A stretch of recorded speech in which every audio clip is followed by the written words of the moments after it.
Bueno, muy bien. Vamos a tener una conversación muy interesante en un ratito con una invitada que es de Brasil, que nos puede contar el impacto cultural que tiene la discriminación, el racismo ahí en Brasil. Nació en Minas Gerais. En un ratito charlaremos con ella. Voy a presentar, hay muchos temas. Está Marcelo Elizondo, es analista en comercio internacional. ¿Cómo estás? Bienvenido. Muy bien, muchas gracias. Está Ceferino, en un rato voy a charlar con Ceferino Reato. Pax Menemista, miren este libro, de un momento histórico fuerte, ya que algunos quieren hacer algún paralelismo entre esta era que vivimos y algo del menemismo, que fueron los indultos, en la idea de pacificar militares y guerrilleros. Bienvenido, ¿cómo estás? Gracias por invitarme. Y no solo eso, también te acordás que repatriaron los restos de Rosas, Sí. el sable corvo, ahora Sí. todo eso. Milei tiene mucho de Menem, me parece, En ¿no? un intento en ese momento Menem como de coser la grieta, la división social. Claro. ¿Quién podría? Bueno, Rosas, esos restos ahí. Voy a charlar de eso con vos en un ratito. Está Lara Goiburu, que es analista política y directora ejecutiva de Management and Fit. ¿Cómo estás? ¿Qué tal? Buenas noches, gracias por invitarme. Antes de meternos en los platos del día, ¿qué te parece a vos esto que estamos viendo de esta chica detenida? Parece una desmesura que esté con una prisión preventiva, pero la tobillera, hoy la querían dejar adentro de una comisaría, se metieron los abogados. Bueno, claramente es un gesto reprochable en privado, en público. Después hay países que lo consideran un delito. Esta idea de la injuria racial, ¿no? Esta categoría delictiva de delito de pena, injuria racial de 2 a 5 años de prisión en Brasil. Para uno, bueno, comparado con lo que hizo Trump, que es tuitear o subir a su red social un presidente de Estados Unidos, un video burlándose de los Obama como monos, eso me parece gravísimo y sin embargo ahí no es delito. Entonces digo, más allá de la tipificación delictiva en un país como Brasil y no delictiva en Estados No Unidos... es delito ahí en redes, me parece, que no sé qué El pasa hate si vos speech. en un bar... El hate speech, no, pero en Brasil también no podrías emitir un insulto racial también. No sé si vos en un bar a un afrodescendiente le haces un gesto de esas características en Estados Unidos, ¿qué pasa? ¿Qué pasa, Marcelo, ahí? En primer lugar tenés un problema allí donde está. Ahí mismo, en Que la principio, muy gente reacciona fuerte. y como la Pero está división- tipificado, además. Sí, por supuesto. Por sí. supuesto. De hecho, ha habido casos muy conocidos de aquellos que han sido perseguidos por la justicia por actitudes raciales. Sí, sí. Claro, pero- Son temas de altísima Lo sensibilidad. curioso es que históricamente en Estados Unidos todo el mundo se cuidó mucho de eso, Claro. incluso Claro. en la política. Y esto que ocurre con esta publicación de Trump y la caricatura de los Obama es algo que en otro momento te hubiera generado un costo político insalvable. Y hoy contribuye a la radicalización y la parte que lo sigue a Trump se fortalece. Es notable. Pero la hay un Unión cambio- Europea lo súper condenó, ¿no? Hay una reacción supuesto. del mundo de por mucha supuesto, condena. por supuesto. Sí. Pero digo, es un presidente, está ¿no? bien, y es pero- menos grave que lo que hace una chica común. Bueno, pero vos fíjate esta idea de, bueno, es una incorrección política más de Trump. ¿Cómo es un delito o una incorrección política? ¿Hay que aligerarlo o tiene el peso que no se jodía con algunos temas antes? ¿Qué es, Ceferino? Bueno, yo creo que lo de Trump no se sabe cómo le cae a la gente, pues lo vamos a ver ahora en noviembre, en las elecciones. No vaya a ser que se lleven una sorpresa, pierdan y digamos, ¿vieron esto? La gente se había cansado. Ojo, ¿eh? Sí, este año hay elecciones. ¿Lara? En la misma línea, algo parecido pasa en la Argentina, ¿no? Cuando veíamos algunas actitudes del presidente con los periodistas o cuestiones vinculadas a su discurso, etcétera, generaban una reacción de disconformidad en la ciudadanía, pero después eso no tuvo una correlación en las urnas. Entonces quizás lo que haya que ver es eso, es si hay en la ciudadanía como un despegue entre qué es lo que pasa en la opinión pública y después qué es lo que pasa efectivamente a la hora de votar. Pero una cosa es un estilo bully de un líder, de un presidente, y otra cosa es una discriminación por la historia universal.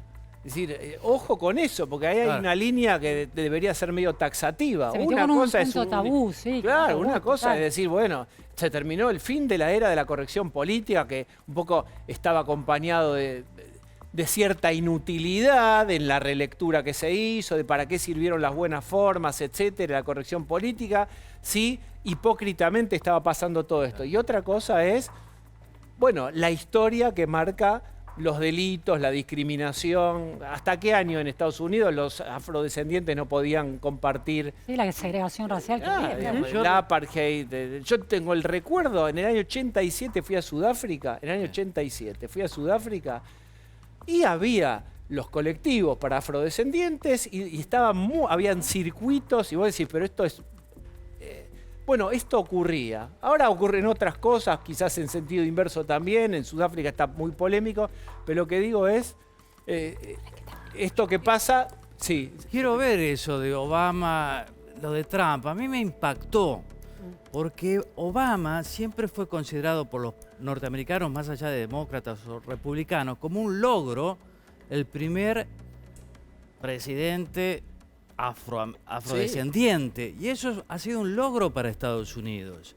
Yo quiero ver cómo impacta. No lo sé, no viví en Estados Unidos. Viví sí en Brasil. Sé cómo los brasileños deben haber reaccionado y reaccionaron ante este agravio. Pero de hecho, la decisión de bajar el posteo de las redes sociales por parte de Trump, que nunca da marcha atrás con nada, es un síntoma de que algo registró, de que la sociedad puso algún nivel de resistencia. Yo recuerdo que en partidos de fútbol contra el equipo de Brasil hubo de parte de los hinchas algunos gestos de discriminación. Creo que fue Racing, creo que fue en Independiente, jugando en Brasil contra el Corinthians. ¿Recordás? Estoy con Caruso Lombardi también. ¿Te acordás eso? Bueno. Sí que me acuerdo, sí, la selección también. Sí. ¿Y qué pasa? No se puede joder más con eso en Brasil. Allá no te dejan. Allá los garrotazos están a full. Viste, la primera cosa que haces, aunque no hagas nada, también te pegan, ¿eh? Mirá que los chicos argentinos juniors, yo tengo gente amiga también que la ha pasado mal. Hay muchos equipos que la pasaron mal. La mayoría, ¿eh? Porque la policía no tiene contemplación, no está esperando que hagas algo. Ellos te buscan para que vos hagas algo, para que reacciones. Si a vos te vienen con los escudos, si te van encima, si te meten encima, reaccionás. Y eso es lo que pasa. En cuanto reacciona uno, chau. ¿Y hay racismo, vos creés todavía en los jugadores? Lo hacen de bronca. Lo hacen de bronca, hacen porque cuando te quieren demostrar que, viste, que no lo vas a pasar por arriba, entonces lo primero que te nace es eso. Fíjate que los gestos son típicos de cuando vos eras pibe también y que te da bronca y enseguida haces un gesto. Pasan esas Pero ese automatismo del gesto es el que hay que desactivar porque, claro, digamos, para vos es un lógico, gesto de una pelea. Pero pasa, yo te digo lo que pasa. Después que esté bien o mal es otra cosa. Pero vos decís que pasa. Automáticamente el jugador en caliente con las pulsaciones entre los jugadores y hace la imitación del mono. Enseguida. Y de Boca y de Boquilla también. Cuando un partido, menos todavía. Es un partido de Libertadores, caliente, todo peleándose. No tengas duda. Eso olvídate. Lo de Boquilla, olvídate porque está siempre. Ahora, vos como técnico, tenés que ir a jugar a Brasil. ¿Les recordás a los jugadores no se metan, aunque estén súper calientes con el arbitraje o con alguna apurada? Siempre tratá de apaciguarlo porque vos sabés que hoy por hoy los planteles no son tan largos. Entonces, encima te quedas con un jugador y por ahí, por hacer un gesto de eso, te lo dejas fuera de una competencia. Y te quedas sin un jugador para el clave. Entonces, vos te tenés que ir a jugar. Ahora, que te calientes, te enojes con el referí, te pelees porque querés ganar, es otra cosa. De ahí a pasarte a otra cosa, me parece que, como el hincha, ¿no? Como el ¿Hay un pasarín. uso político, podría haber, en Brasil, hay del lulismo? Estoy haciendo una hipótesis. ¿Qué te parece de mantener la plancha caliente de esta discusión con una Argentina, que ahí contaba Johnny, o la quisieron asociar a Milei, a los libertarios? Es decir, politizar el tema. No se estaría notando por ahora eso. Se está politizando más, me parece, en la Argentina que lo que se está politizando en Brasil, que hoy tiene otra agenda, tiene otros problemas. Hay que ver qué pasa en los próximos días, pero hoy se está politizando, al menos eso se ve en las redes también, se está politizando más de este lado que del otro lado. ¿De qué manera se politiza acá? Lo que vos decías, ¿no? Bueno, esto es Lula, esto es contra Argentina, esto... pero del otro lado, pareciera que la política de Brasil está en un escalón más arriba que todo esto. No es como en Estados Unidos. En Estados Unidos sí está más vinculada a la cuestión de las minorías, y las etnias y las razas con la identificación política. Brasil no. Brasil está más integrado y me parece que ahí no llega la división a la política. Bueno, ¿qué tal si le preguntamos a alguien que sabe de Brasil? Porque incluso tuvo la diferencia, sabiendo que tantos años después iba a ser invitada a este programa, de nacer en Brasil. ¿Me acompañan? Voy a hablar con Anamá. Estaba todo producido el nacimiento de Anamá.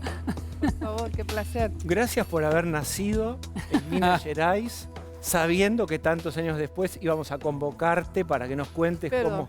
yo nací en Minas Gerais, una ciudad, un estado bastante rico, que ahí empezó todo también, ¿eh? Ahí los portugueses vinieron y entraron con las entradas y banderas, las famosas entradas y banderas, y llevaron todo. Ahí estuvo Chica da Silva, la famosa negra, que era la amante de un vicerrey, y ahí empezó toda la cosa. Y vos tenés una historia muy especial. Vos naciste en un cafetal, tu madre te dio a luz, ¿y fue así? Yo nací, Sin asistencia, No. o la leyenda dice que cortó el cordón nací umbilical. sola. Eso. No, pues porque somos de ahí de Campobello y fuimos a un campo y yo estaba naciendo y bueno, y mi papá salió corriendo a buscar una partera y cuando llegó yo ya había nacido, ya estaba todo perfecto, ya. Fue tu madre, Mi madre. hizo de paciente y de Hizo partera. de todo. Y nací en un lugar llamado Secreto. Y mi hija se llama Taina, que en el idioma yo busqué un nombre que fuera bien brasilero, es tupí-guaraní. Significa la primera estrella de la mañana. Los Tainá son los indios tupí-guaraníes. El jefe se llama Tainá.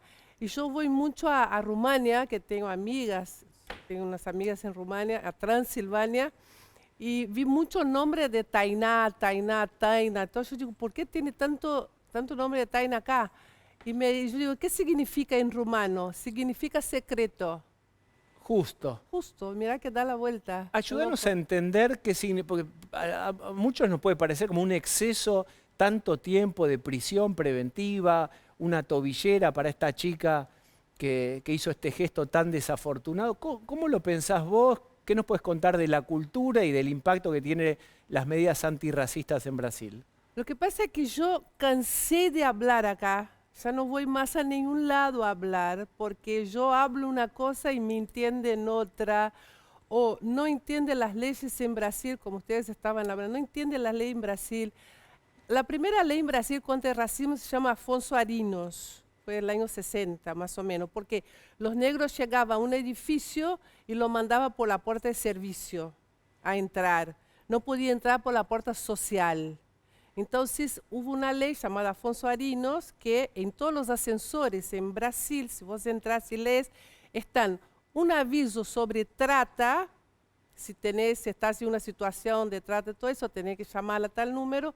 Y la ley Afonso Arinos, para que nadie pueda ser prohibido de entrar.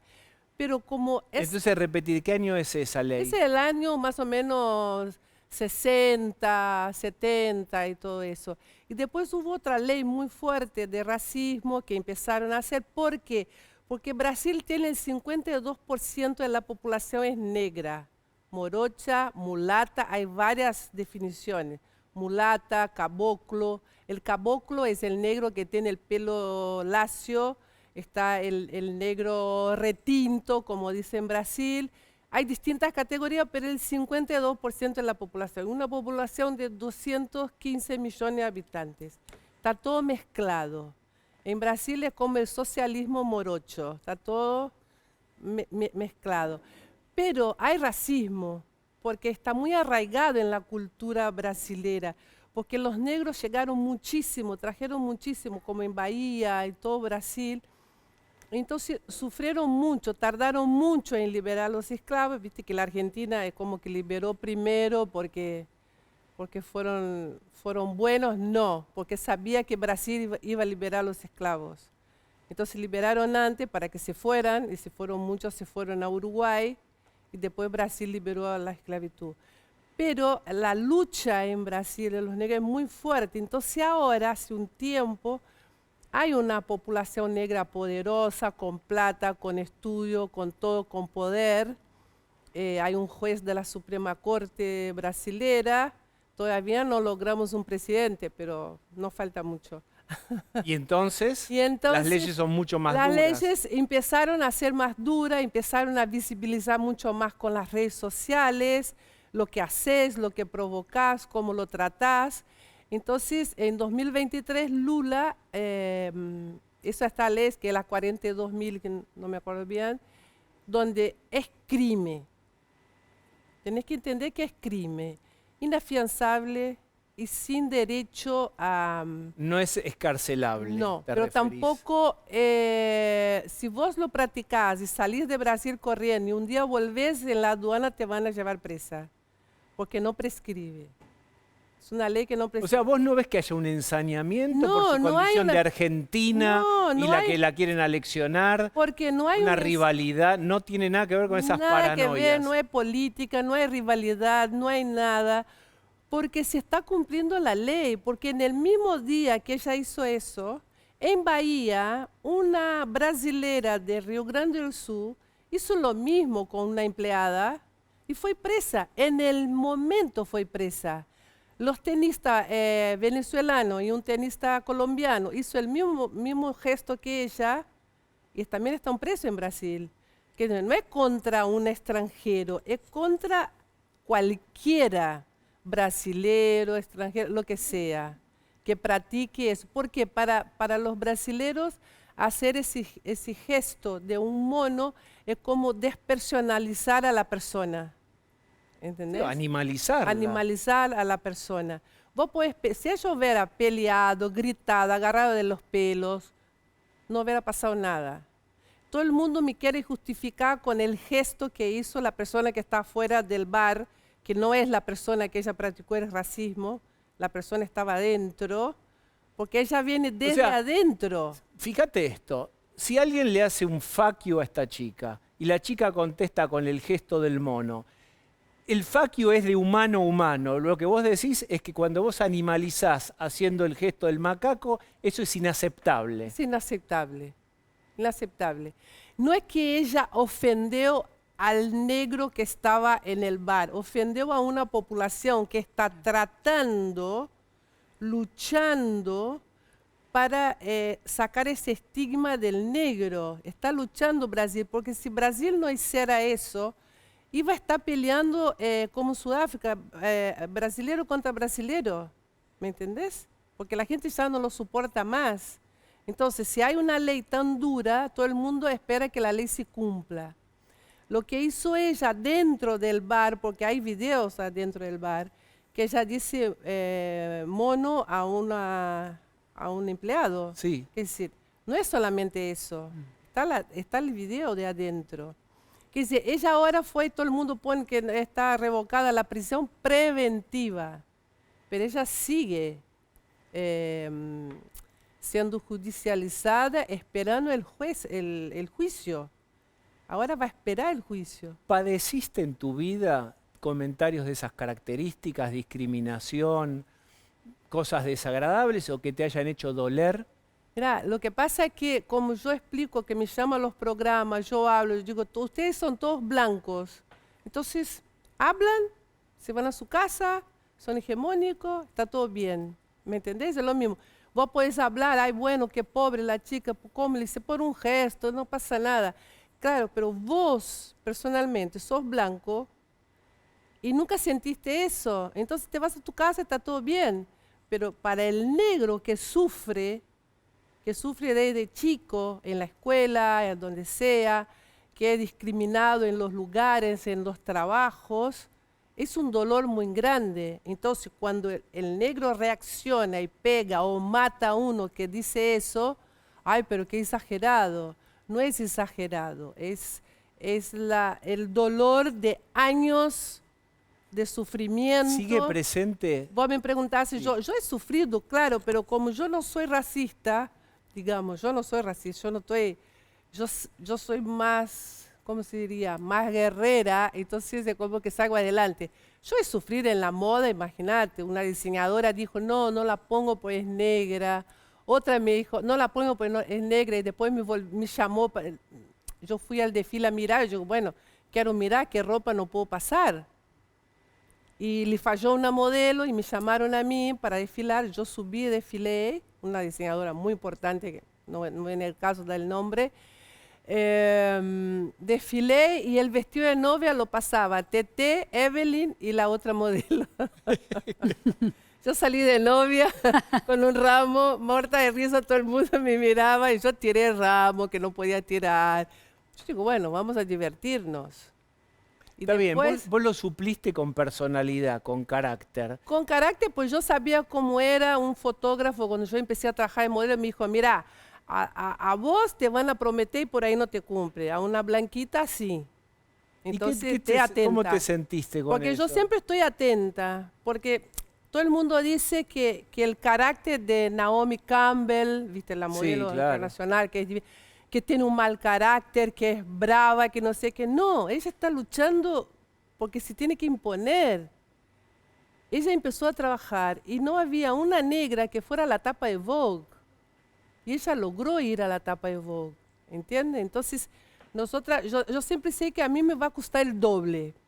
Yo ya lo tengo. Yo te voy a decir, explícalo porque en Argentina no tiene el nivel de gravedad, hay mil formas de discriminación y de hacer doler al otro y de bullear, lo sabemos.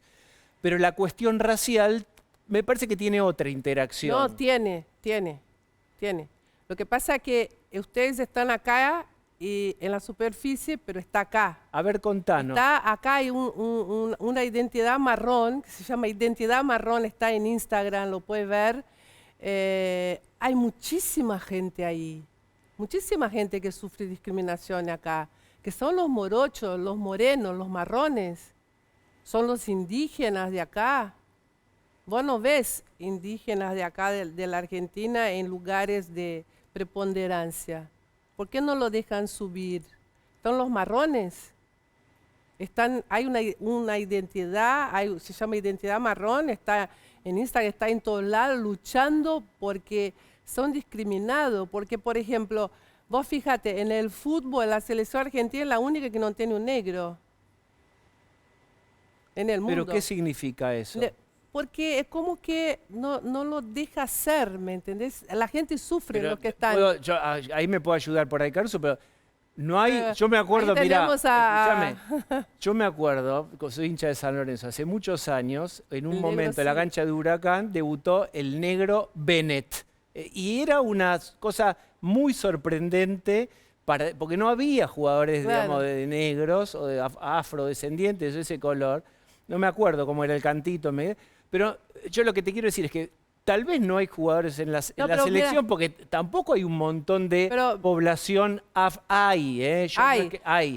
Pero- Pena, antes, hace 200 años, era el 20% de la población ¿Cómo se argentina llamaba? era El que negra. jugó, sí, Era negra, sí. el 20% de la población. Después fue bajando. ¿Pero por qué? Porque Sarmiento decidió hacer un blanqueamiento de la población. Ahora me van a decir todo de Sarmiento, pero está en los libros. Decidió hacer un blanqueamiento de la población de 1850 de 1850 a 1950, que vengan todos los europeos a Buenos Aires, a la Argentina, italiano, español, porque sabía que había un 20% de población negra, él quería blanquear y entraron todos, ¿me entendés? Eso es historia, está. Y si vos buscás en los puertos de Buenos Aires, los barcos negreros que traía acá, que hicieron fortunas, todo eso, Sí, fue puerto esclavista Buenos Aires. Obvio. Sí, claro. pero no encontrás un nombre de ninguno que tenía el dueño que traía los barcos, porque lo borraron todo. Y el que traía, que era el mayor traficante de esclavos, cambió el nombre o es un nombre de la alta sociedad, está todo bien. Entonces, acá hay una gente que está luchando para que la vea, para su identidad, porque, por ejemplo, vos ves una negra acá en la Argentina o un negro y preguntas, ¿de dónde sos? ¿Y por qué? Esa pregunta no hay que hacerla. ¿De dónde sos? Pero si ves un rubio muy rubio, también le preguntan de dónde sos. Menos. Pero vos le ves siempre carácter negativo, agresivo, Claro. discriminatorio. Claro, si vos preguntas, ¿de dónde sos? Es que no sos de acá. ¿Entendés? Que no sos de acá y por ahí sos Te hago la Argentina. última. Hoy día, ¿vos crees que sigue tan fuerte la discriminación en Argentina? Alguien que no es, vos llamaste hegemónico, es decir, No, sigue, pero es como que todo el mundo ahora con ese caso, a mí me parece bárbaro el caso porque estamos acá hablando de eso. Sí. Es importante el debate. No, y hay que escuchar lo que vos sentiste y desde tu Claro, hay que perspectiva. hablar con la gente que es marrón, que es negra, para ver cómo se siente, cómo vive. Entonces, yo pienso que el debate está bueno y la gente también que va a viajar ahora se van a pensar un poco más. 2 veces. Porque no es que, como dice en Brasil, no es que ella llegó y hizo el mono porque le surgió, porque ya venía con eso de acá. ¿Me Es entiendes? clarísimo. Gracias por haber venido No, y un gracias placer. por lo Gracias que nos por contaste. dejar explayar y contar, porque es importante para todos nosotros. Gracias. No, gracias a Te vos. saludo. Gracias.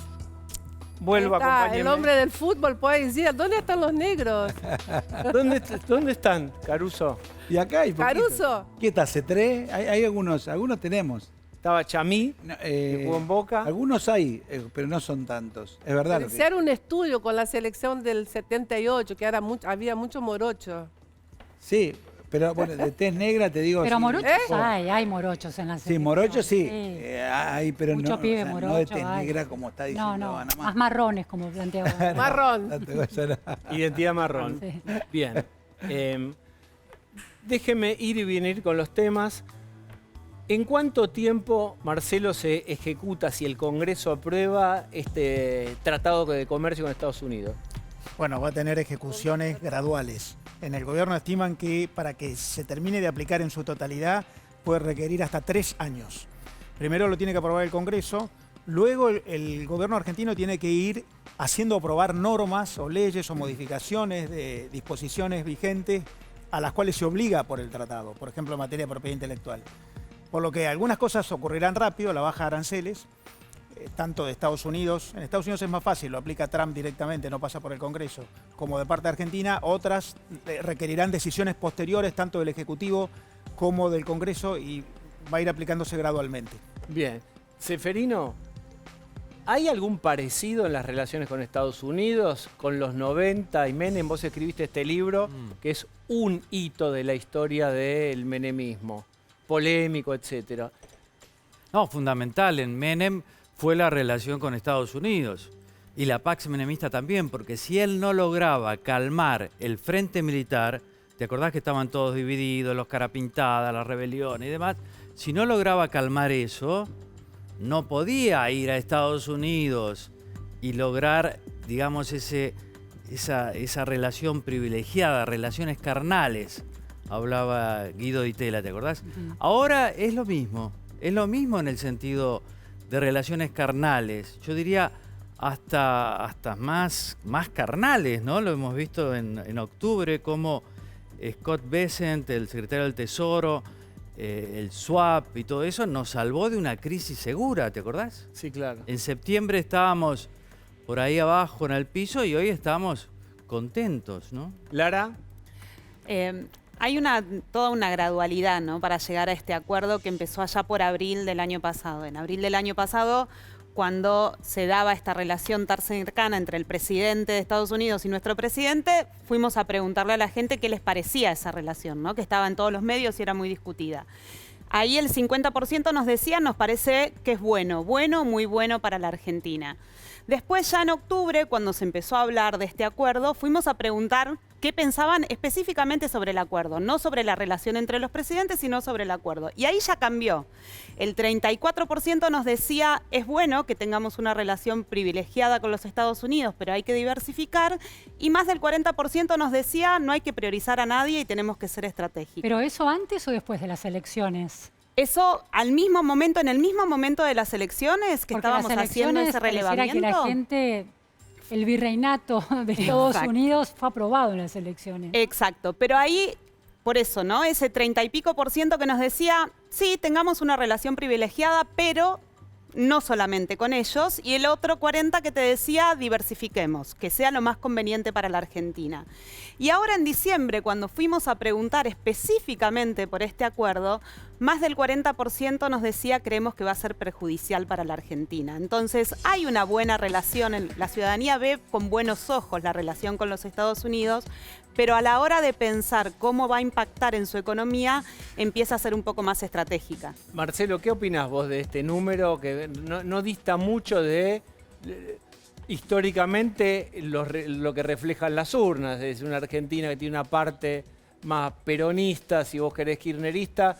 Hay una carga de prejuicio muy fuerte contra la apertura económica, que Martínez de Oz, que etcétera, que la plata dulce, toda esa época. Hay otra mirada diciendo basta de proteccionismo, basta de cazar en el zoológico. Bueno, seguramente acá confluyen varias cosas. Primero, la propia adhesión del que contesta a las fuerzas políticas, y eso condiciona mucho. Condiciona mucho, pero la idea de que puede ser este último relevamiento, donde puede ser perjudicial, el 40 y pico % que dice puede ser perjudicial para la Argentina, es más transversal. Ahí no tenemos cortes por edad y género ni por voto anterior. Yo creo que como significativos, dice Diego, en la Argentina hay un problema que no hay en otros países de Latinoamérica con la llamada apertura económica. Hay como una visión negativa.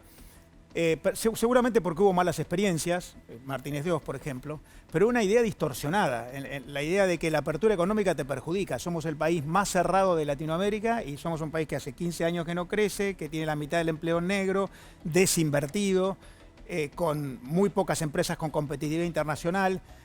Sin embargo, la idea es que aún habiendo sido cerrados y protegidos y habiéndonos ido mal, y está a las claras que nos ha ido mal, la apertura es una cosa crítica. Entonces yo creo que ahí hace falta mucha docencia, mucha explicación, claro, y una explicación sencilla y simple, no burlona, sobre las ventajas.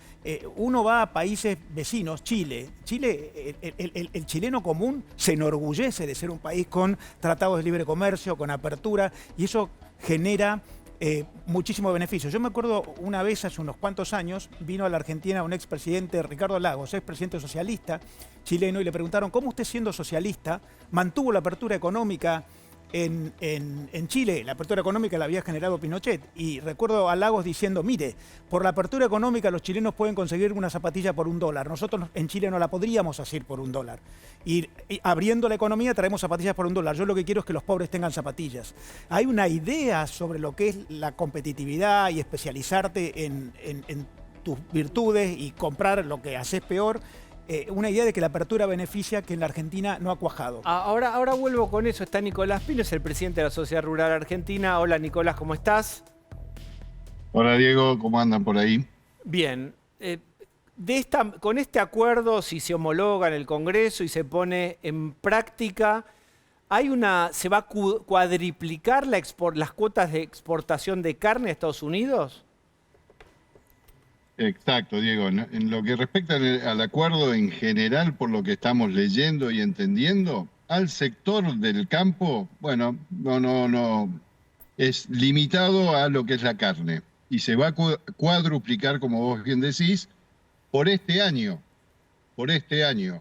Y en base a ver cómo se ve este ida y vuelta, bueno, se prorrogará para el año que viene, pero veremos. En principio pasamos de 20.000 toneladas a 100.000 toneladas con el arancel cero, como decían. Pero el acuerdo es mucho más grande, Diego. Sí, pero déjame una cosa más con la carne. ¿Podría encarecerse la carne si se exporta más a Estados Unidos?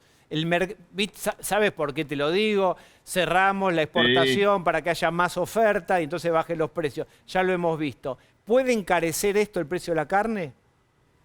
En principio te diría que no, puede llegar a encarecer porque la carne argentina está buscada en todo el mundo, particularmente por lo que fuimos hablando hoy con la industria y entendiendo este acuerdo. La carne que llevaría Estados Unidos es un tipo de carne más magra, es un tipo de carne que se le llama trimming en el comercio, así que no se está hablando de cortes como los argentinos estamos acostumbrados a comer. Así que yo creo que no hay que tener tanto pánico, sino que hay que dejar que empiece a rodar la pelota. Tenemos 60 días por delante para que las cosas empiecen a suceder y no veo que sea un problema. Realmente no veo que sea un problema. Y te hago una última. Patentes sobre productos para el agro, agroquímicos, semilla de soja, por suponete. ¿Eso puede haber Sí, ahí por un tecnología. encarecimiento de la ecuación de lo que vale sembrar si hay que poner la semilla original patentada? Puede haber un cambio en la forma en que se comercializa en nuestro país todo lo que es adherir a esta nueva forma de ver. Pero no nos olvidemos también que todas estas cosas también requieren después de una reglamentación. Y la reglamentación se va a hacer en base también a las opiniones de los productores. Así que yo te diría, en principio, ¿cómo estamos? ¿Contentos? Sí. ¿Está bueno que Argentina se abra al mundo, como recién nos escuchaba? Sí, perfecto. ¿Y eso qué incentiva?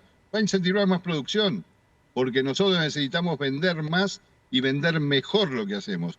Esto va de la mano con lo que pasó con la UE Mercosur. Bueno, son todas buenas noticias. Después hay que arrancar y hay que ver. Hay miles de productos que entran dentro de este convenio, miles de productos, que van a cambiar su posición arancelaria. No solo es el sector del campo, sino hay un montón más. Ahí vuelvo a Pino y voy con Lu, pero sobre las patentes, sobre medicamentos, hay laboratorios que no usan las patentes y uno de los acuerdos es ser más firmes con los derechos intelectuales y las patentes. Eso exige Estados Unidos.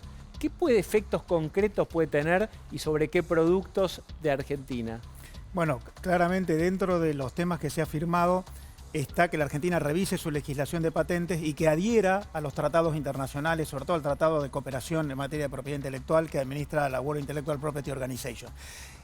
Este es un acuerdo del cual forman parte decenas de países que permite que si vos patentás en un país que es miembro del acuerdo, esa patente tiene vigencia en todos los demás países. La Argentina no es miembro de ese pacto y entonces la Argentina tiene además normas internas que obstaculizan el patentamiento de empresas extranjeras y hacen más fácil trabajar a las empresas locales con fórmulas que podrían estar patentadas por empresas extranjeras. No solamente está la legislación externa, el tratado, sino también la dificultad administrativa de patentar en la Argentina. Todo eso es lo que se está pidiendo que revise y eso, si bien va a ser más incómodo al que hoy está más libre de la patente de una empresa extranjera, los también laboratorios se resisten muchísimo. Por a eso. supuesto, los laboratorios nacionales. argentinos. Los laboratorios Sí. nacionales. Pero eso también te va a permitir, esto lo explica bien Federico Sturzenegger, que se patenten más productos de la Argentina, invenciones en el CONICET, investigaciones universitarias. El argentino no tiene incentivo a patentar porque tiene muy endeble su sistema de patentamiento y la patente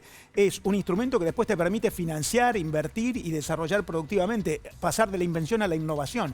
De modo que yo creo que es muy importante seguir lo que está ocurriendo en la gran mayoría de los países del mundo, que es adherir a la legislación internacional de patentes. Esperen, no se vaya nadie, está Nicolás Pino, viene la pregunta de Lu, pero tengo teléfono también, a ver. ¡Aló!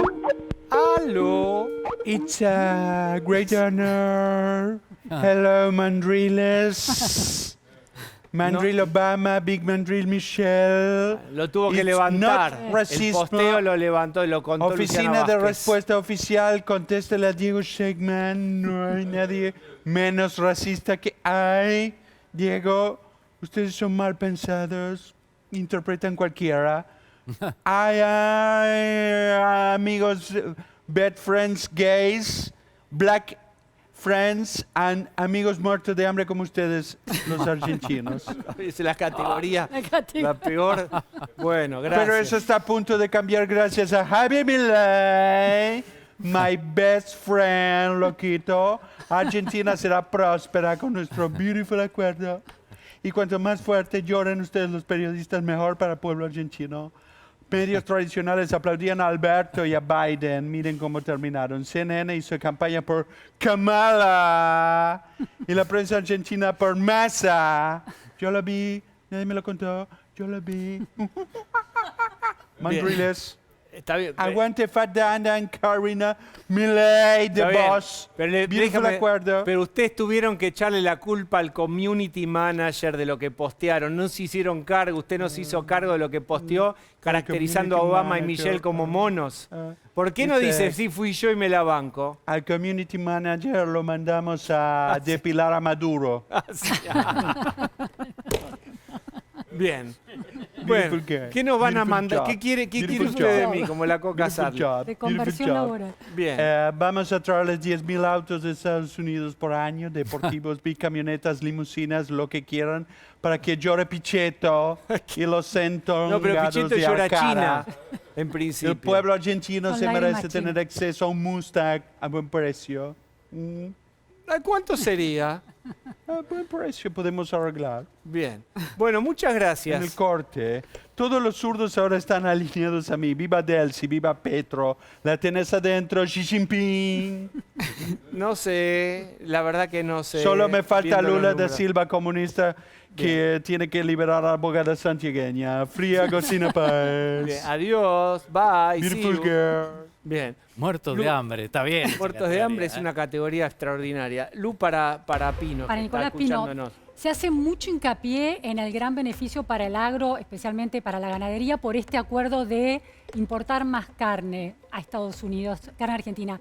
Pero eso dentro del acuerdo es temporal porque la medida es para bajar, mejorar, hacer más accesibles los alimentos al consumidor de Estados Unidos. Si desaparece, porque esta temporalidad puede llevar a que desaparezca esa posibilidad, ¿cambia su evaluación del acuerdo? No, para nada. No. Entendiendo que es temporal, como usted bien dice, bueno, uno se va a adaptar a eso y trataremos, por supuesto, de que ese proceso de comercialización se prorrogue en el tiempo, porque el sector necesita abrirse, necesitamos vender más y conseguir más lugares donde vender. Hace muchísimos años, lo venía escuchando a ustedes, hace muchísimos años que Argentina está totalmente cerrada en ciertas cosas hacia el mundo. Bueno, por eso entendemos que es muy bueno esto que viene y lo que usted pregunta, bueno, vamos a tratar de ser eficientes, de ser responsables y de que esta nueva ventana para poder vender nuestra carne en el mundo, bueno, podamos prorrogarlo en el tiempo. Nicolás Pino, muchas gracias. Quiero, en Les un mando ratito un voy a estar saludo. con este libro, Pax Menemista, está Seferino Reato, que ha escrito mucho y ahora se mete en un tema menos explorado, que son los indultos de Menem, 89 y 90, ¿eh?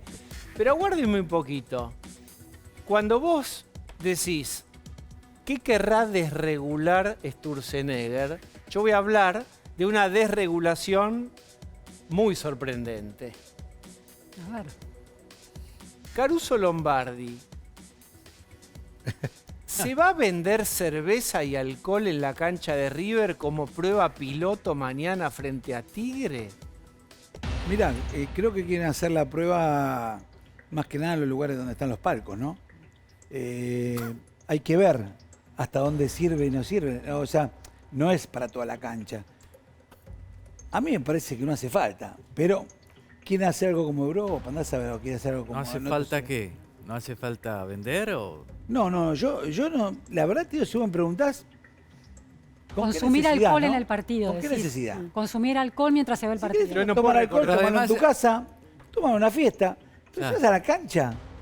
Yo Y soy si de, no tomas cerveza, no yo podés soy ver de partido. River, o sea, insospechado. Pero digo, ¿por qué los palcos, a donde voy yo, por qué los palcos y no la popular? ¿Que los populares son qué? Claro. Porque, Porque pueden tomar. porque van a tomar de Borges- más. No, Alcohol porque VIP. pueden... Borges ya hablaba del alcohol pendenciero. Perdón, lo que dice él... Pero lo es que pasa un es que pueden tomar... exacerbador de la violencia potencialmente, ¿no? Lo que Entonces, yo hace Pero hay mucho tiempo en Argentina está suprimido el alcohol. En otros países se toma alcohol. Lo que pasa es que los solamente en palcos, Estados te Unidos. quiero explicar, los palcos creo que son 2 cervezas por persona y ya tienen su nombre y ya saben quién Sí, la son puede comprar. trazables, La sí. tenés que comprar creo que unas cuantas horas antes. 8 horas antes como, Bueno, como Está máximo. bien, Por eso pero te digo, no es todo elitismo, raro. La verdad que todo Caruso. raro. Yo lo veo un Es elitista eso. Sí, Yo creo que no deberían vender nada de alcohol. Me parece obviamente. No podemos llevar los hinchas del otro equipo vamos a vender alcohol, es una locura. Pero si sin alcohol se arman cada despelote Claro. bárbaro, ¿te imaginas tomando alcohol? En los Va a estadios ser que peor. es en Estados Unidos o Canadá, donde se toma alcohol, yo me acuerdo, no fui muchas veces a un estadio, pero en Canadá fui a ver a los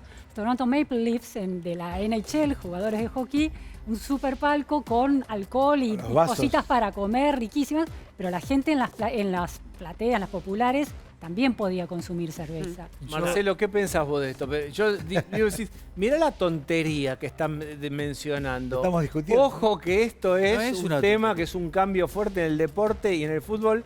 Yo hace larguísimo, yo no tengo recuerdo de venta de alcohol en estadios, ¿eh? Era Yo alcohol. sí, yo tengo la suficiente cantidad de años como para acordarme cuando yo soy de Boca y iba a la platea de Boca al Fiel Norte, abajo del banco de suplentes, y en el entretiempo me daba vuelta todo el estadio para ir de otro lado y me traía la cerveza. ¿Pero y en tomaba qué año era? 81, la época de Maradona. 81, 82. Desde el jugábamos. 98 que está prohibido. Está absolutamente prohibido. Tenés que opinar. Tengo que Si opinar. sos de management, tenés que poder opinar de esto. Tengo que opinar. Me parece que en esto, como en tantas otras cosas en la Argentina, el problema no es la prohibición, sino la capacidad de control del Estado. O sea, nos preocupamos por la prohibición porque asumimos antes que va a haber problemas porque el Estado no va a poder controlar o porque el Estado no, las fuerzas del Estado no van a poder prevenir que el alcohol genere disturbios. Digo, en otros países se vende alcohol en los estadios, se vende alcohol en los recitales, se vende alcohol en cualquier evento masivo, pero porque se entiende que el Estado, a partir de las fuerzas de prevención, puede evitar el disturbio. Acá lo que nos preocupa es que no entendemos desde antes que eso va a suceder. A mí me preocupa ¿Por qué? otra Porque no cosa, va a haber que control. Tiene que ver con esto que plantea Lara, que es que es una medida, el alcohol VIP, algunos VIP, los que están en los palcos en la platea van a poder tener este derecho. Y hay todo un operativo policial Y de del repente Estado de hacen la control de ciudad alcoholemia a la puerta. que sí van a hacer controles de alcoholemia y todo. Digo, Entonces pero, no tiene sentido. pero déjame terminar la idea. Se va a gastar dinero y recursos en todo un operativo policial para que esa toma de alcohol por parte del sector VIP no genere disturbios. Entonces, pareciera que se está dando una prerrogativa a solo un sector de los que asistan y además le estamos pagando todos al Estado para cuidar que ese sector VIP no entre en conflicto. Ah, vos No en es esto te necesario. importa el equilibrio Me fiscal. importa todo, el equilibrio de derechos. Bien, esto Si es jugás así, tres va a haber partidos seguidos, fuerzas de ¿Qué haces si seguridad. juegas 3 partidos seguidos? Jugás un domingo, miércoles y sábado. Después. Pero lo que quiero Te decir tocó una Libertadores y jugaste 3 partidos seguidos local. O sea, los tres partidos seguidos, si te llegan a parar en algún momento, estás de más y entonces te paran por el alcohol, por la Claro. alcoholemia. No se entiende. La verdad, No se o sea, entiende. o es esto un no negocio, depende de AFA, o es un quiero negocio. decir, ¿eh? Es de, Esto de es- River, pero es- River tendría Caruso. Y de la Permiso ciudad de Buenos es de la ciudad. Cada municipio Claro. o cada provincia, veremos, Bueno, algo tiene de la AFA que no- potestad de habilitar o no. Exacto. Algo de Es AFA decir, que no es que la AFA dice River, la AFA no tiene nada que ver acá, tiene otros temas más problemáticos, pero este no. Por Chiquitapia eso la inocente. prohibición generalizada tiene más sentido porque el Estado no puede estar cuidando un sector VIP que toma alcohol. Bueno, entonces eliminemos ese riesgo directamente. Bueno, creo que es una prueba piloto también, no creo que Claro, sea pero una ¿por qué no prueba- buscan un 9? No sea un subsidio ¿Por para qué no ricos? buscamos un 9? sería más ¿No? importante. El 9 que Necesitamos cabecee. un 9. 9 de área de cabecea. Claro. Pero un carrilero. a mí me Puede parece- venir por izquierda o por derecha. Me parece muy relevante lo que decía Lara sobre cómo la Argentina no tiene instrumentos de control, el poder de policía no se puede aplicar, entonces prohibimos.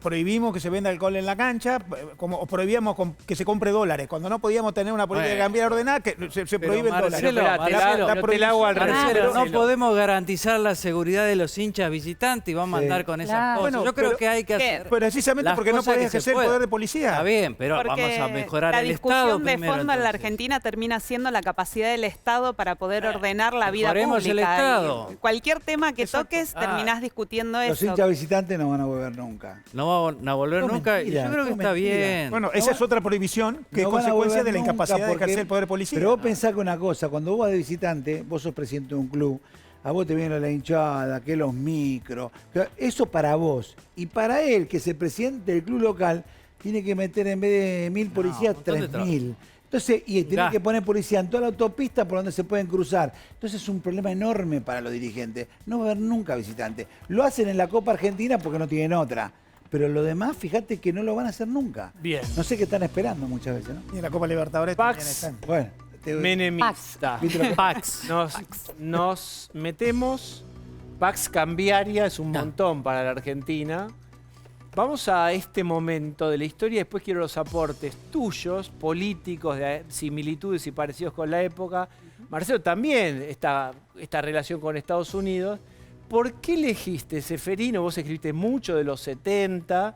¿Por qué elegiste este momento de Menem? Pues se lo reivindica ahora, después de lo que estuvieron siempre. abajo de la alfombra Menem el peronismo. Someramente una parte lo reconoció. ¿Por qué te metiste con este hito? Bueno, siempre busco temas que resuenen. Y este resuena porque ahora se cumplen 50 años del golpe de Estado. Yo ya hice libros sobre eso, hice las entrevistas a Videla. Pero me interesaba esto de los indultos porque resuena y hay detalles que yo no conocía. Por ejemplo, yo creía que los indultos habían sido propuestos por los militares que estaban presos por las violaciones a los derechos humanos a Menem. Y que Menem dijo, bueno, indultemos a todos. No, fueron propuestos por los montoneros, los ex montoneros, es decir, los ex guerrilleros elaboraron varios documentos donde dijeron, bueno, hasta ahora nos hemos peleado, una guerra civil intermitente, vamos a un indulto o una amnistía, y convencen a Menem. Claro, después con Kirchner se da todo vuelta, se anulan los indultos. Sí, lo anula el punto final y la Corte Suprema Sí, lo pero anula. Lo anula. Antes la Corte Suprema lo había respaldado en 1991. Después cambia la composición y la Corte resuelve anularlos. Pero solo una parte, no todos. Anulan los indultos que liberaban a los militares. A los guerrilleros no. Siguen beneficiados con el perdón, con el tema de que no habían cometido delitos de lesa humanidad, cosa que es una interpretación. Entonces, eso me parece importante, porque cada tanto, creo yo, hay que revisitar la historia. Pero ¿qué quieres contar? Yo te ¿Qué apuro. quiero contar? ¿Cuál es la moraleja de este enfoque? Moraleja no tiene, porque como decía un gran escritor, lo menos importante que tiene un escritor son sus opiniones, sus moralejas. Yo lo que escribo es para iluminar temas históricos interesantes. ¿Pero qué quieres para decir la cuando gente. decís esto fue pedido por los guerrilleros? ¿Qué quiero decir? Contar Por la historia. Los montos. Quiero contar la historia. Hablo, por ejemplo, con Mario Montotto, un gran empresario en este momento, en aquel momento apoderado de Firmenich, que era el jefe de Montoneros, para negociar los indultos con Menem. Y él me cuenta, nosotros hicimos esto, aquello. Yo cuento la historia. Algunos militares estaban en contra, porque claro, ellos decían, ¿por qué me van a perdonar si nosotros hicimos lo correcto? Bien, no era tan Porque correcto. indultar implica reconocer que fuiste culpable y que te indultan, pero tenés que aceptar la culpabilidad. Después, toda la opinión pública estaba en contra de los indultos. El 70% de la gente estaba en contra de los indultos, pero Menem lo hace igual. Y yo quiero contar eso, por qué lo hace, cómo toma esa decisión, contando también lo que es un personaje tan especial, que en ese momento no estaba la convertibilidad, es decir, esto era un caos. Precavalo. Claro, era un caos. Acá hasta el Estado había habilitado el pago de la boleta de la luz en cuota. Imagínate lo pobre que estábamos. La inflación de 1989 fue de 4.932%. La hipótesis es que en ese país que era tierra movediza, inestable, con disturbio social a la vuelta de la esquina porque era un caos económico, esta fue una manera de pacificar y de hacer por lo menos una costura para darle solidez a una cosa muy inestable. Es la manera que él eligió, pero la gente estaba en contra. Y en ese yo cuento la historia y cuento un líder que mientras se produce ese descalabro económico, no acierta con las políticas económicas, tiene peleas hasta con su esposa, romance y demás, él goza del poder. Cuento eso, esa historia me interesa. Bien. O sea, la historia del detalle. Levantamientos, ¿no? Contá. Están, los levantamientos también previos, es como una respuesta a esos levantamientos y a esa conflictividad que se estaba Había generando habido también 3 con los rebeliones militares. carapintadas. Exacto. Es decir, todos estábamos de acuerdo con mantener el tema de los juicios, pero los militares estaban en contra y tenían poder. Además de eso, además de que estaban en contra, tenían poder, había habido en el 89 al principio un ataque guerrillero, ¿te acordás? Todos por la Patria. En enero, ¿no? En enero del 89, es decir, estamos MTP. casi naufragando. En ese contexto, Menem tiene que asumir 5 meses antes, porque Alfonsín debe renunciar, había hiperinflación, había de todo.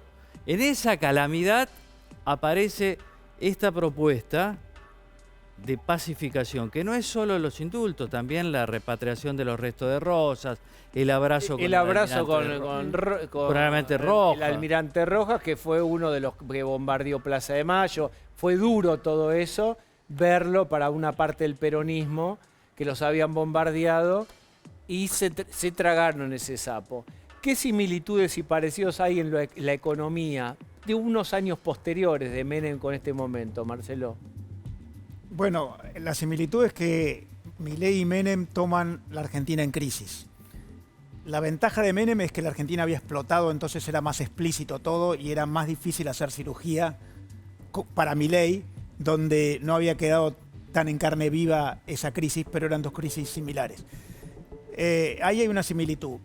Ahora, la diferencia es que Menem tenía, con una enorme capacidad de liderazgo, todo el aparato político, el peronismo, para implementar reformas duras y hacer su voluntad. Milei tuvo los primeros 2 años con enorme dificultad por su liderazgo político. Milei tiene, a diferencia de Menem, una más clara idea en términos doctrinarios de lo que hay que hacer. Menem fue más pragmático, consenso de Washington, claro, Menem compró, clima de época. Claro. Menem era más político, de lo que habla Ceferino. Yo recuerdo haberlo hablado con Carlos Menem. Él creía que pacificaba a la Argentina, haberlo hablado después. Él creía que había pacificado a la Argentina con los indultos. Era una idea más política, Milei es más economista. Yo creo que Milei tiene una idea más precisa sobre la doctrina, pero tiene menos poder político que Menem. Menem tenía todo el aparato del peronismo para implementar reformas y en ese sentido por eso pudo hacer reformas que fueron muy profundas. Pero tardó un par de años en poder meter las reformas. Pero tuvo la ventaja de que su mandato fue de 6 años, sí, claro, a diferencia del mandato de Milei, que es de 4. Y el otro tema es, todavía la Argentina no estaba tan desgastada y su reputación no había caído tan bajo como la Argentina que agarró Milei. Bien. Y hay 2 épocas muy distintas, ¿no? En esa época de los 90 el enemigo estaba afuera, era todavía el legado militar, por eso esos disturbios son tan clave en el gobierno, ese intento de secesionista, de golpes de los carapintadas. Esta sociedad es muy distinta a aquella. Esta sociedad tiene un problema interno, que es una división, que es la casta y el resto de la gente. Entonces, el tono político de Milei es confrontativo, mientras que el de Menem era la afabilidad política. Y aun cuando puede haber sido o puede estar débil en términos de política institucional, hoy tiene un Congreso más a favor, ha podido fortalecer su bloque parlamentario, en estos 2 años anteriores no lo tuvo. Milei sigue teniendo el apoyo de la ciudadanía. Digo, en diciembre volvió a superar el 40% de imagen positiva, en un contexto donde 7 de cada 10 decían no me fui ni me voy a ir de vacaciones. Menem en el Congreso hacía lo que quería. Exacto. Milei no. En términos de diferencia, uno tenía poder institucional, pero no tenía quizás tanto poder social. Milei hoy sigue conservando la confianza de la sociedad. Claudia Schiffer. Mirá las fotos que tiene Ceferino en el libro. Muy linda mujer. Podemos decir eso, ¿no? ¿O no? Podés decirlo. La belleza hegemónica, pero bueno. Miren, si se puede incluso acercar, hay una foto donde él la mira muy de cerca. Claro. Porque él, mientras todo esto era un caos, él se divertía, porque los oropeles del poder él los disfrutaba. No era que sufría el poder como Alfonsín, como Duhalde, digamos. Y eso es una característica unida a una cordialidad pocas veces vista. Nada que ver Milei con Menem en cuanto al estilo, ¿verdad? Y después otra, yo creo que hay una diferencia muy grande en estas épocas. En aquel momento el mundo iba hacia la globalización. Todos estaban abriéndose. Nosotros también. En este tema, en este mundo, la desglobalización. Los países se van cerrando y nosotros nos tenemos que abrir. Hemos estado tanto tiempo cerrados. Entonces, es una experiencia esta, en eso me parece distinta. Vamos a ver cómo nos va. Espero que nos vaya bien, ¿no? Lo que se exporta al mundo son jugadores, el producto premium, ¿no? Mamma mía. Y acá en Argentina más todavía. Bueno, la selección nuestra está toda armada con todos los jugadores extranjeros. Allá fíjate que el campeón del mundo, de acá no hubo ni un jugador, todo de afuera. Entonces, bueno, eso tiene mucho que ver. Porque aparte se adaptan ya al fútbol europeo, al fútbol de afuera, y bueno, por eso marcamos una diferencia. Por eso el equipo siempre se mantiene. Fíjate que hay muchos cambios y siempre se mantiene el equipo con muy buena base. Y vos fíjate, la base salió campeón del mundo, es casi igual. Si te pones a analizar, es casi el mismo equipo. Entonces, bueno, eso tiene mucho que ver. No pasaba eso hace mucho tiempo, ¿eh?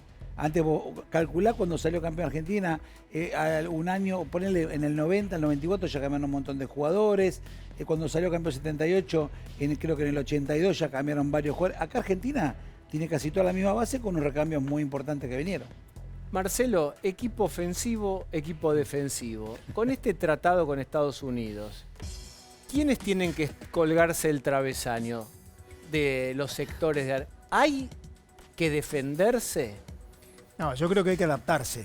Y no solamente con el acuerdo con Estados Unidos. Hace poco se firmó el acuerdo con la Unión Europea, que también te va a exponer a la competencia como el acuerdo con Estados Unidos. Son dos pactos distintos, pero la Argentina además en general tiene una política de apertura que te va a permitir aprovechar mercados que se te están abriendo para tus exportaciones, pero también desarrollar atributos competitivos domésticos que con una economía cerrada no eran tan necesarios. Entonces yo creo que hay un gran esfuerzo para muchas empresas, no todas, hay muchas que son muy competitivas y muy exitosas, pero muchas van a tener que hacer un esfuerzo en términos de estrategia, modelo de gestión, cadena de valor, liderazgo, organización. Hay un esfuerzo que hacer, más que defensivo, adaptación. Ahora, yo digo, Lara, hay muchas actividades que están diciendo, por más que me mandes al gimnasio, por más que optimice costos, por más que mejore mi estructura de costos, a pesar, si vos me abrís a China, me destruyo y no me puedo reconvertir. Hace 40 años que hacemos lo mismo. Yo sé coser. ¿Qué querés que haga? ¿Inteligencia artificial ahora? ¿Cómo tienen medido aceptación o rechazo de la apertura o cosas de esta Bueno, es el acuerdo, no, la pregunta por el acuerdo, si estaban o no a favor, y hay un 40 y pico por ciento, casi un 45% que dice no, porque esto va a ser perjudicial para la Argentina. Creo que ahí la discusión que viene, o quizás lo que está pensando, y eso lo vemos ya en las mediciones Quali, es lo que se está pensando es qué va a pasar con el trabajo, ¿no? Porque todas estas industrias, cuando decimos, bueno, va a haber industrias que se van a tener que readaptar o van a tener que desaparecer y dedicarse a otra cosa, implica empleo. Implica empleo en los cordones que están alrededor de las grandes ciudades y a dónde se va esa gente y si tiene que haber alguna reorganización en términos de dónde se va a habitar, digo, capaz cambiar el empleo, y si el empleo del futuro es la minería, significa entonces tener que mudarse y tener que tener los conocimientos para adaptarse a esa industria. Es complicado en ese sentido, y ese rechazo del 40 y pico por ciento se puede entender por ahí. El rechazo es al acuerdo con Estados Unidos, pero preguntaron sobre el acuerdo con la Unión Europea. Lo que pregunto es... No, este es puntualmente claro, el acuerdo con los Estados Unidos. A lo mejor lo que está midiendo es una resistencia de ciertos sectores a Estados Unidos y lo que representa para esos sectores, y no a la apertura.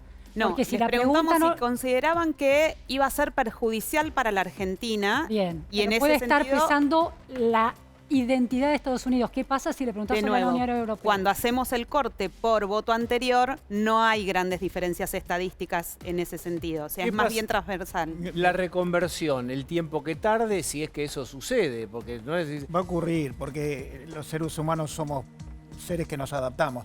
El resultado es décadas de cerrazón nos trajeron una economía con 50% del empleo negro. O sea, ¿qué va a pasar con el empleo? ¿Qué pasó con el empleo negro en la economía cerrada? Es una economía subinvertida, ya nos olvidamos. Una economía con casi ninguna empresa, muy poquitas empresas con capacidad internacional. Hay solamente 15 empresas en la Argentina que logran exportar más de $1.000 millones por año. Hay solamente 60 empresas que logran exportar más de $100 millones por año. No estamos insertos en ninguna cadena de valor. Tenemos muy pocos sectores que han logrado... ¿Esto lo corrige? ¿Estos acuerdos lo corrigen? Bueno, esto te da la oportunidad, porque te abre el mercado europeo, te abre el mercado americano y el Pero está Marcelo, negociando. ¿cuál es el rol? ¿Hay algún rol del Estado para que esas empresas que vos decís que no tienen capacidad exportadora aprendan a construir esa capacidad, porque alcanza simplemente con firmar un acuerdo para que puedan. No, no creo. alcanza, no Claro. alcanza. Ahora, pero lo primero que tenés que hacer es permitirle acceder a mercados. Nosotros entramos en mercados externos pagando 14-15% de arancel y los chilenos pagan 0% de arancel. Entonces, lo primero que tenés que hacer es esa nivelación de la cancha y eso se permite con acuerdos de libre comercio como este, Bien. que el mundo sigue firmando. Hay 380 acuerdos de libre comercio vigentes en el mundo, 70 se firmaron después de la pandemia. El mundo lo sigue haciendo.